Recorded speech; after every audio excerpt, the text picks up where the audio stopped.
கர்த்தருக்கு ஸ்தோத்திரம். கர்த்தருடைய நாமம் மகிமைப்படுவதாக.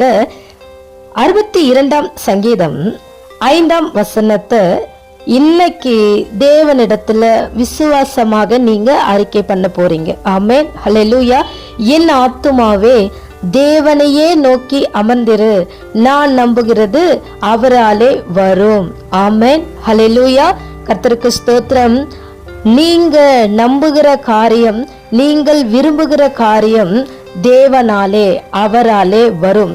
எப்போ வரும் அப்படின்னா, நீங்க உங்க ஆத்துமாவின் இடத்துல நீ கர்த்தரையே ஸ்தோத்திரம் பண்ணு, என் ஆத்துமாவே நீ ஏன் கலங்குற அப்படின்னு விசுவாசத்தோடு உங்கள் ஆத்துமாவோடு கூட நீங்கள் பேசும் பொழுது கர்த்தர் உங்களை ஆசீர்வதிக்கிற தேவனா இருக்கிறார். ஆமென், ஹல்லேலூயா. தேவனிடத்துல நம்ம கால வேளையில மாத்திரம் இல்ல, ஒவ்வொரு நேரமும் என் ஆத்துமாவே கர்த்தரை ஸ்தோத்திரம் பண்ணிட்டே இரு. ஆமென்.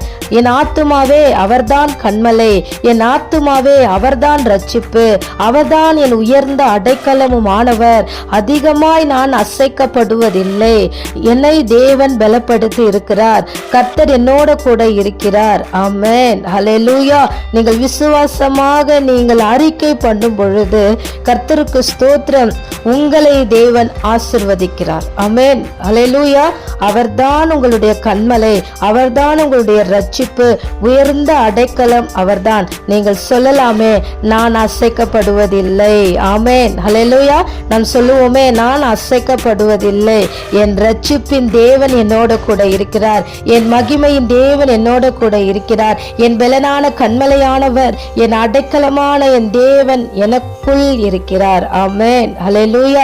எல்லா காலத்திலும் நீங்கள் தேவனை நம்பும் பொழுது அவருடைய சமூகத்துல, அவருடைய பாதபடியில, ஜபத்துல உங்களுடைய இருதயத்தை நீங்கள் ஊற்றும் பொழுது கர்த்தர் உங்களை ஆசீர்வதிக்கிற தேவனா இருக்கிறார். உங்களை அவர் ஆசீர்வதிப்பார். ஆமென், ஹல்லேலூயா. கர்த்தருக்கு ஸ்தோத்திரம். அவருடைய கிருபையும் இரக்கமும் என்றென்றும் உங்களை விட்டு விலகவே விலகாது.